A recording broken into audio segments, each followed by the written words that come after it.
Hello guys and welcome back to yet another video. We are back predicting the Premier League, Sophie. Set us a big like target. Right, you want big? How about 5,000 likes? Ooh. It's big. Yeah, let's do it. Hit that like button, guys. We didn't do it last time. Come on, get involved. Thank you, as always, for your great support. We're only joking. You don't have to hit the like button, but if you do it, it does. Nice if you did. Yeah, exactly. Make sure to subscribe as well. It's really appreciated. Lots of content coming out, so make sure to get involved. Sophie, the scores between us last time, I'm just going to quickly brush over it. No, take your time, take your time. You were pretty good, if we're being honest. So fair play. Sophie, honestly, I just feel like I've been rubbish at predicting this season. It's been hard, actually, I won't lie. I think it was a bit of a fluke last week. I'm not going to take all the credit. It's just game of luck, isn't it? Just before we get into the Premier League predictions, though, I am pleased to say we are sponsored by Match Bingo. Match Bingo is the best football bingo app out there, guys. Make sure to get involved by clicking the link in the description or by scanning the QR code, because there's lots of live events on this weekend in the Premier League where there's big cash prizes up for grabs. 18s and overs only and UK residents only. Be gamble aware, and thank you to Match Bingo for sponsoring us. Let's get into the predictions, Sophie. We start with Brentford versus Manchester United, two teams that I'm struggling to make any sense out of at the moment. Brentford, Sophie, lost 3-1 to Fulham at the weekend, and they've been a bit hit and miss. Manchester United, great win against Chelsea, albeit Chelsea were down to 10 in the first 10 minutes or whatever. Man United did have a red card, but then look, they still got the win, 2-1, and Man United, actually, thinking about it, they do have a good record against Chelsea at Old Trafford. We should have bared that in mind when it came to our predictions. When it comes to this one, Sophie, I'm going to let you go first. I don't know what's going to happen. I'm really unsure. Yeah, it's one of those games where it could go all three ways. I really don't know who's going to turn up on the day.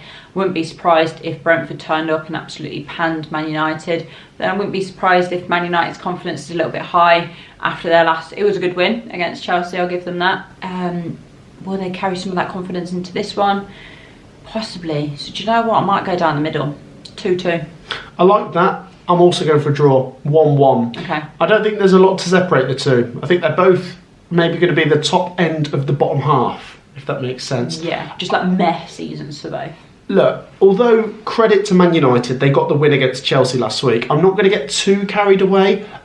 If they win this game, then it feels like, oh, okay, this could be going somewhere. I just think it's going to take so much to get them even close to the standards of Manchester United as a club because of the way they've been performing over the last few years. But I'll give them a draw. And as for Brentford, I think they've got the quality to get out of here with something as well. So share your thoughts down below. Next up, Sophie, we go to Chelsea versus Brighton.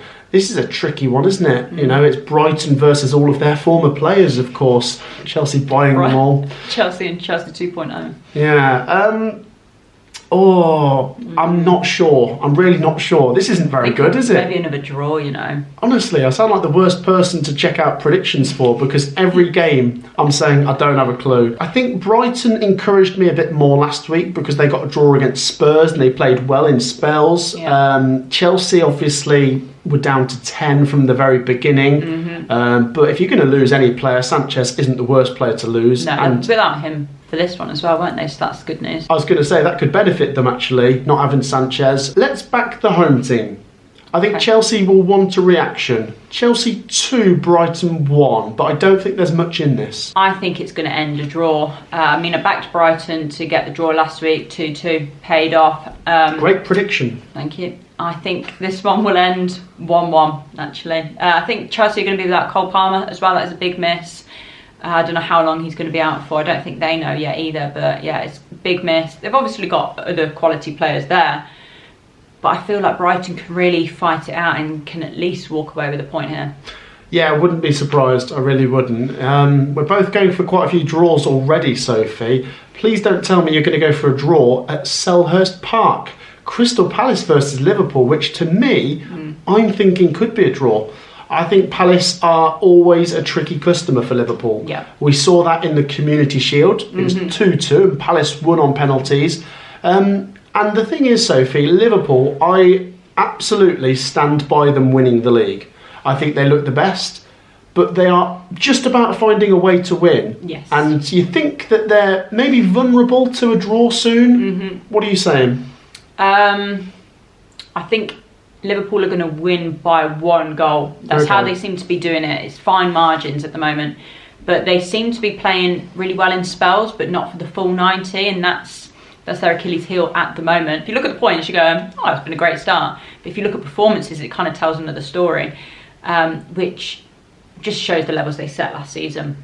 But they're already starting to create like a little bit of a gap between them and Arsenal, which is good. 2-1 Liverpool. Obviously, Palace, very, very tricky place to go. I don't think it's going to be easy, but I do fancy them to just do it, Yeah, 2-1 Liverpool. Liverpool won 2-1 against Everton last week, which is what you predicted. And you also predicted Arsenal and Man City to finish 1-1, which it did, which was a great result for Liverpool because they've both missed the opportunity to close in on them. I think it wouldn't surprise me if Liverpool were to win this narrowly, but Palace haven't lost yet. They just beat West Ham 2-1. I know West Ham are rubbish, but 1-1.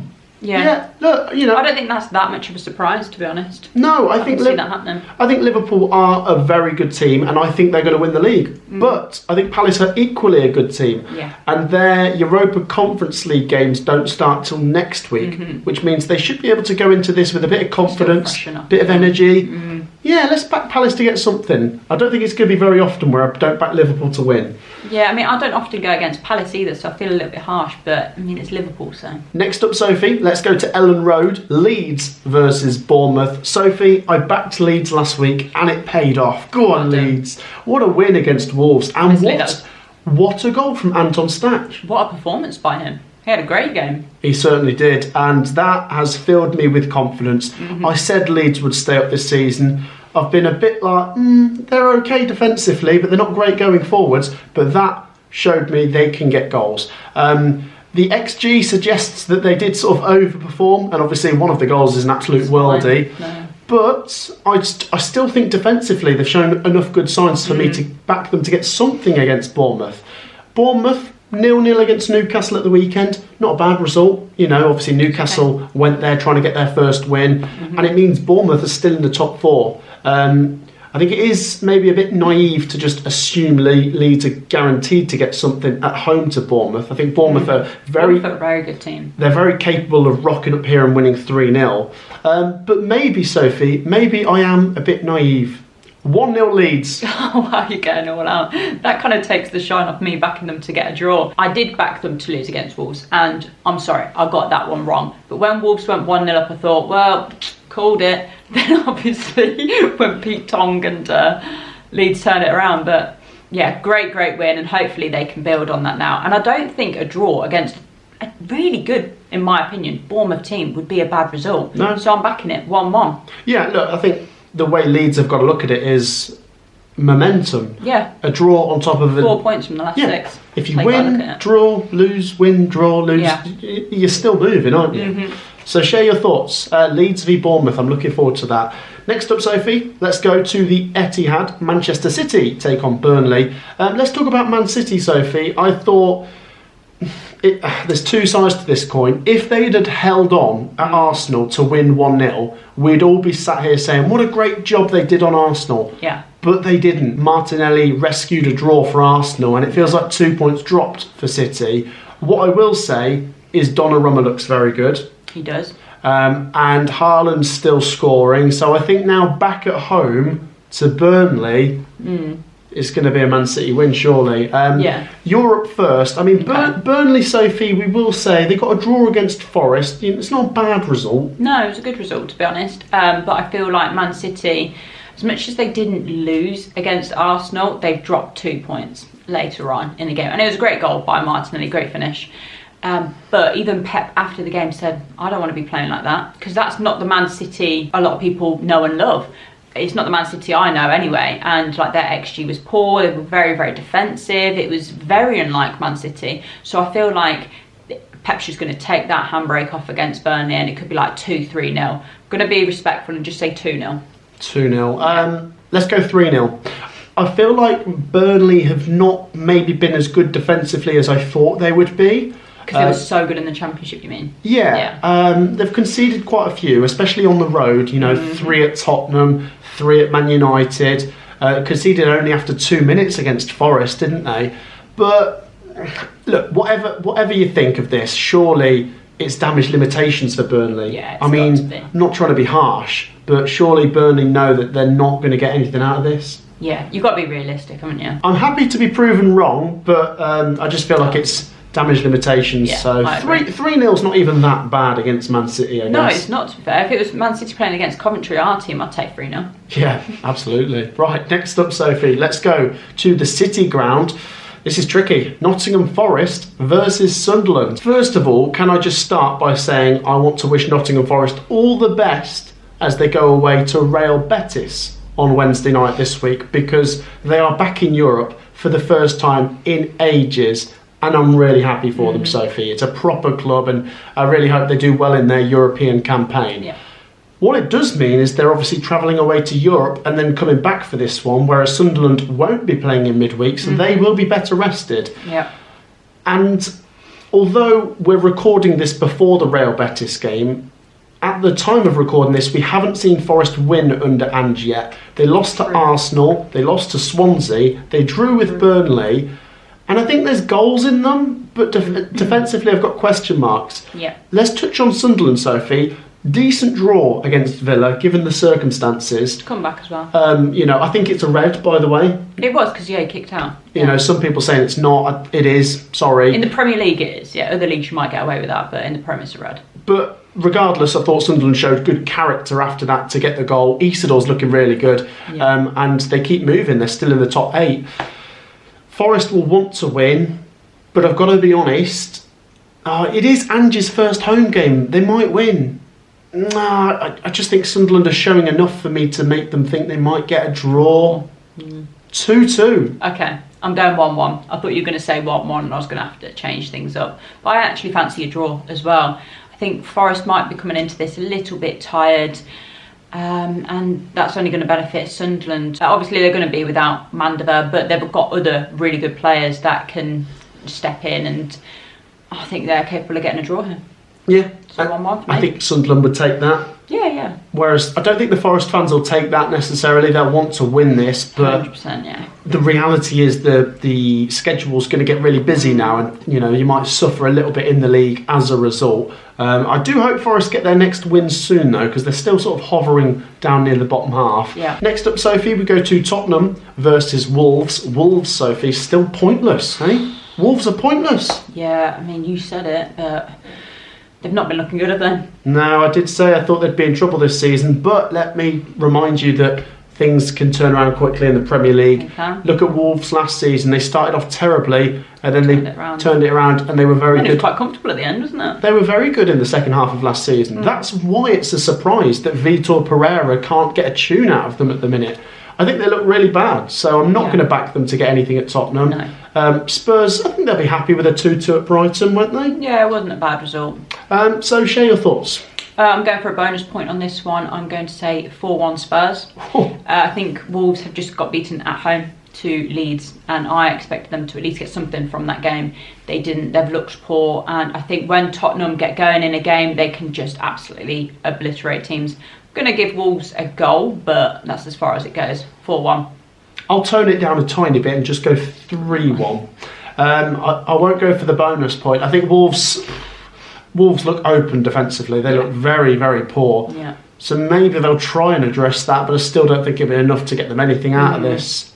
They will surely get their first win at some point, and it probably will come when we least expect it. Yeah. But just based on what we've seen so far, you've got to back Spurs, and I think Spurs will also beat Doncaster in the Carabao Cup in midweek as well. So things could be looking good there for the Frank engine, we must say. Next up, Sophie, we go to Villa Park, Aston Villa versus Fulham. Villa, Sophie. They've scored now in the Premier League. Well, okay. Celebrate that. No, come on. That was an opportunity missed for Villa. That's all I've got to say, positive-wise. Oh, yeah. Scored a goal. Yeah, if we're going to try and find positives, they did score. Matty Cash struck the ball well. He obviously had a lively game because he was kicked in the gunnels, should we say, by Mandeva. No, I can't back Villa at the minute. No. They are going to win at some point, but I don't feel confident backing them to win at the minute. And Fulham, Sophie, back-to-back wins, they're looking good, aren't they? Yeah, you backed them to win actually, so fair play, because I thought it might be a draw. Well, I thought they'd beat Brentford 1-0, but in the end they beat them 3-1. They were very good. Yeah. Oh, I don't know. I mean, if Villa lose this, then there will be real loud boos, won't there? I think they will lose this. I'll go for a draw. Okay. Let's give Villa something, but I don't want to back them to win at the minute. 1-1, which is probably a better result for Fulham.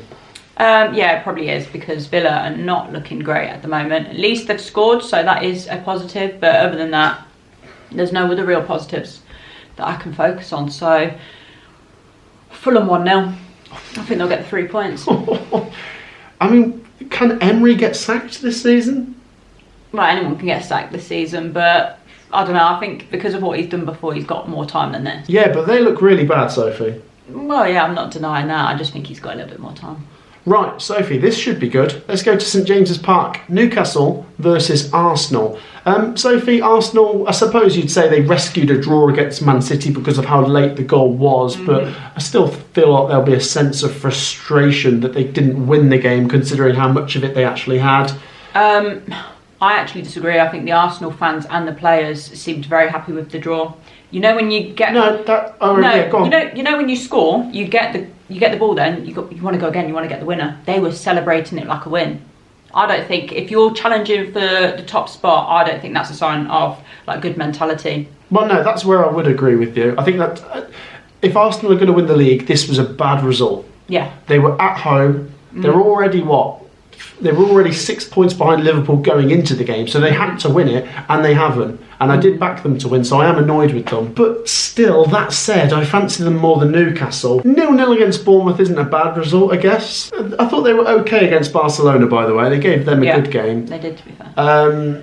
And look, Newcastle can raise their game. We saw that against Liverpool, you know, when they lost 3-2. But I don't know. You're up first, Sophie. Yeah, I'm not trying to dig Arsenal out, but I just feel like certain games Arteta will play with the handbrake on, and I'm thinking because Newcastle are a top team now, is he going to play the same, or is he going to just let the players have a little bit more freedom? Some of the selections as well, I'm like, you've got Eze, Saka on the bench. I know Saka, you're kind of managing an injury, but like just some of the players and the selection sometimes, I'm like, is Arteta the man? I don't know.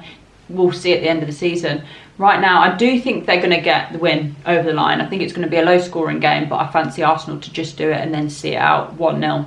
Yeah, I'll go 2-1 Arsenal. Okay. I will still back them. And remember, I have backed Liverpool to only draw with Palace. Okay, so closing the gap. If this happens, Arsenal will start to close the gap. But what I will say is if Arsenal drop points before Liverpool next drop points, then there's no way I could see Arsenal doing it. They have to start closing the gap. If that gap between Arsenal and Liverpool grows more than 5 points, Liverpool will not throw it away. So I'm backing you, Arsenal. Do not let me down. On to the final game, Sophie. It's a David Moyes derby. Everton versus West Ham. Sophie, we're recording this before West Ham might have sacked Potter, but it feels like it could happen. Moment. And there's lots of speculation. He could get sacked. He might not. Either way, I fancy Everton. I know you might say that Potter could come here and try and save himself, but I just think Everton have been impressive. And yeah, it was fine margins against Liverpool, wasn't it? Let's just go 1-0. Okay, 3-1 Everton. Yeah, I know against Liverpool, like first half wasn't great. The second half, I thought they played quite well, and there's going to be a lot of frustrations with the officials in that game, and I actually agree with them. I think only 3 minutes added. Yeah, I know that wasn't great. I think the yellow card for Grealish as well was silly. He said he was having a conversation. Then you see the footage after. No one's near the ref. But anyway, got to put that to one side, and I think they'll bounce back. So 3-1. 3-1, yeah, and that would keep up Everton's pretty good start to the season. Yeah. Still question marks over West Ham. Share your thoughts down below. That wraps up our predictions for this week, guys. Like I say, get your predictions down there. Make sure you've hit the like button. It takes 2 seconds. Like and subscribe. And thank you, Sophie, for joining me. Thank you. We'll be back with more predictions next week. Take care, everyone. Peace out.